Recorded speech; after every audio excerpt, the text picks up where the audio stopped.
Здравствуйте, друзья! С вами Дина и канал Коллекция рецептов. Летняя пора – это изобилие свежих фруктов и ягод. И сегодня хочу поделиться с вами рецептом своих любимых пирожных. Будем готовить мини-десерт Павлова. У меня на канале уже есть рецепт торта Анна Павлова, который был приготовлен на французском меренге без подогрева белков. Торт очень вкусный и необыкновенно красивый. Ссылочку на видео оставлю в описании. А сегодня приготовим порционную версию этого десерта на швейцарской меренге. Готовить это пирожное несложно, главное соблюсти некоторые условия, но обо всем по порядку. Итак, приступим. Для начала приготовим швейцарскую меренгу, и для этого нужно подогреть белки с сахаром. В чашу миксера выливаем 200 граммов белков, это от 6 средних яиц. Высыпаем сахар, которого нужно взять в 2 раза больше, соответственно 400 граммов, и ванилин.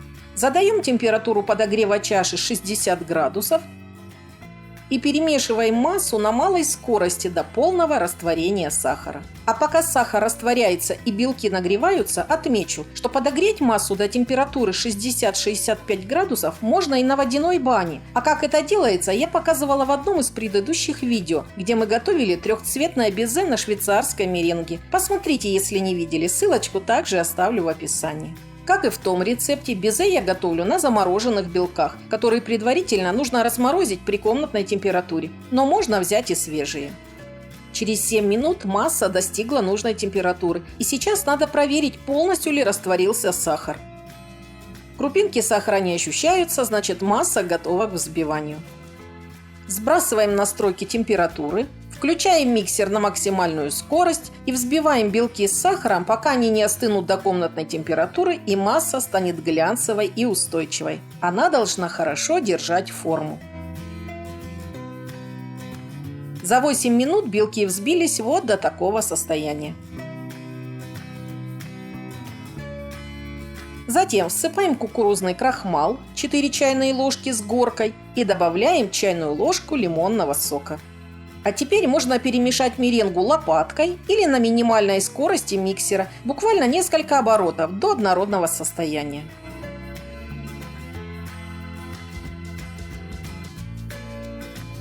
Масса получилась просто идеальная. Перекладываем ее в мешок с насадкой «Закрытая звезда».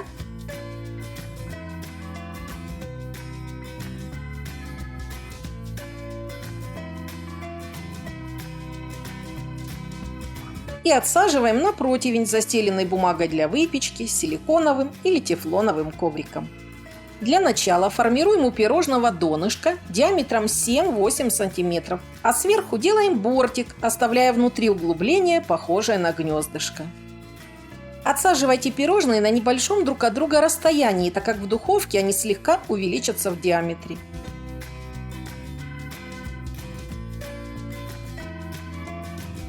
Подготовленный противень с меренгой отправляем в духовку, предварительно разогретую до 160 градусов на режиме вверх-вниз. Устанавливаем противень на средний уровень, сразу же понижаем температуру до 100 градусов и выпекаем, а точнее подсушиваем меренги в течение 1,5 часа. Дверцу духовки при этом не открываем. Через 1,5 часа духовку полностью отключаем, открываем наполовину дверцу и оставляем безе в духовке до полного остывания. В результате оно должно получиться хрустящее снаружи и нежное, как суфле, внутри. Такой эффект достигается благодаря добавлению крахмала.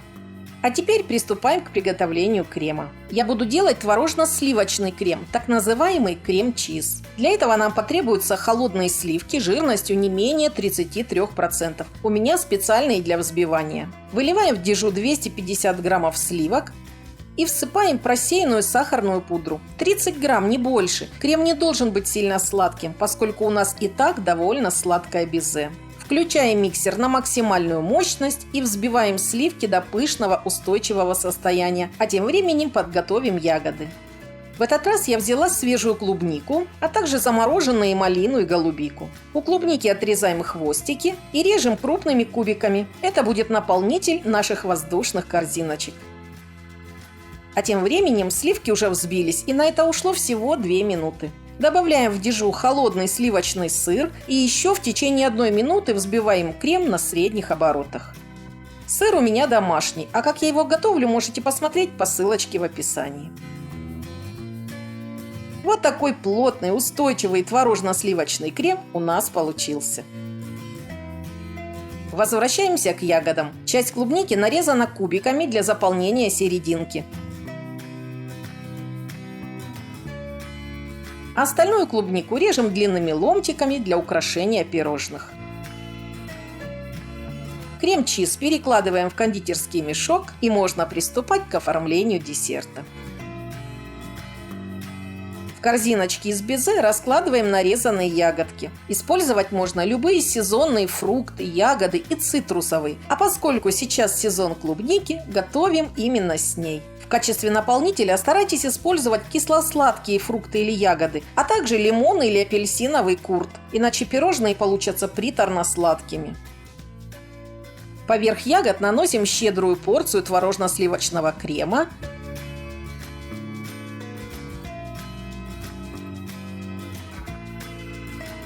И украшаем пирожные по своему усмотрению. Я оформлю ломтиками клубники, ягодами малины и голубики.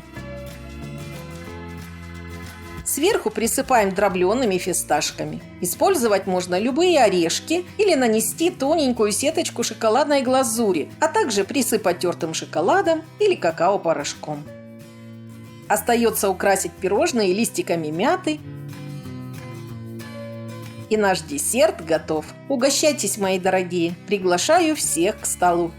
Благодаря тому, что этот десерт приготовлен не на французской, а на швейцарской меренге с подогревом белков, правильно выдержана температура и время выпечки. Безе прекрасно держит форму, не трескается, получается белоснежным, не размокает от сочных ягод и сливочного крема. Корзиночки из безе можно приготовить накануне, а заполнить их ягодами и кремом буквально за пару часов до подачи на стол. Если все правильно сделать и для крема использовать качественные и профессиональные сливки, то эти пирожные могут храниться в холодильнике до суток. Такой десерт можно готовить в любое время года и даже зимой из сезонных фруктов, например, бананов, киви, апельсинов, манго, из консервированных персиков и ананасов, а также любых замороженных ягод. А пока сезон свежей ягоды, не упустите возможность приготовить этот великолепный воздушный десерт и порадовать своих родных и близких. Желаю всем приятного чаепития. Друзья, если вы тоже любите домашние пироженки, ставьте пальчик вверх, готовьте по моим рецептам и оставляйте свои отзывы в комментариях. Если вы впервые на канале Коллекция рецептов, подписывайтесь и нажимайте на колокольчик, чтобы не пропустить новые видео. Напомню, что у меня на канале есть рецепт торта Анна Павлова и другие вкусные десерты. Все ссылки на экране и в описании. С вами была Дина. До новых встреч, до новых вкусных рецептов.